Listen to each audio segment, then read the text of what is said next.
Hi guys, today I'm reading Bat in the Waiting Game, Chapter 23, Company.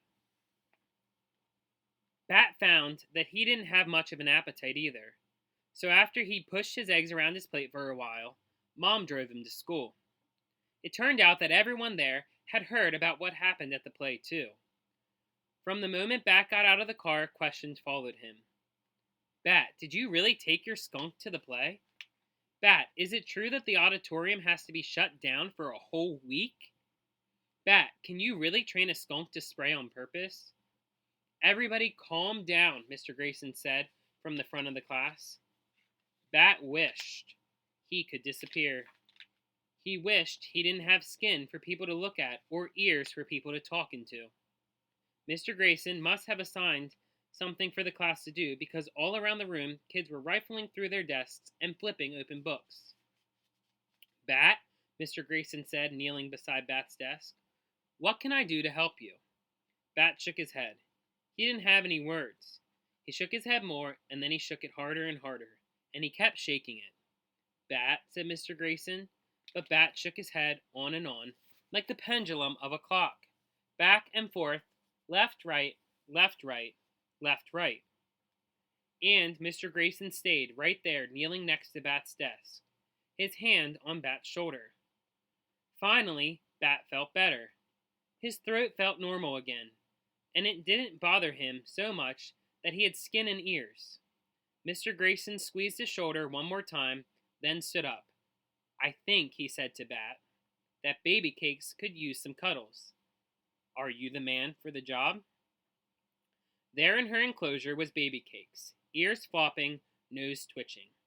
Bat sat cross-legged and held out one of the apple slices Mr. Grayson had given him. He had watched Mr. Grayson take the apple out of his own lunch sack, which he kept in his orange satchel next to his big desk at the front of the room, and cut it up with a pocket knife. Baby Cakes hopped over to Bat and sniffed the apple slice before accepting it. Once he was happily chewing, Bat lifted her up and tucked her into the space between his crossed legs. Behind him, class went on. They were talking about a book they'd been reading, about a girl with magical powers that allowed her to pause time and fix past mistakes, which at this moment sounded wonderful to Bat, even though he had read the book too, and knew that every time the girl fixed one mistake, 3 more popped up in its place. Bat wondered if new different mistakes would be better than the mistake he had made.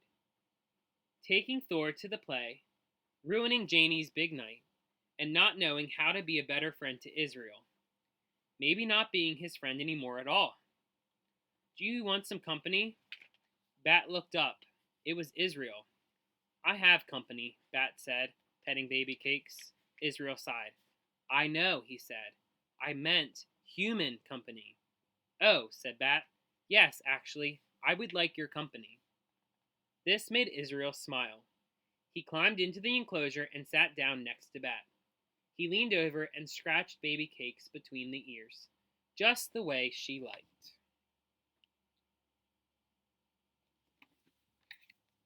They sat quietly together for a while.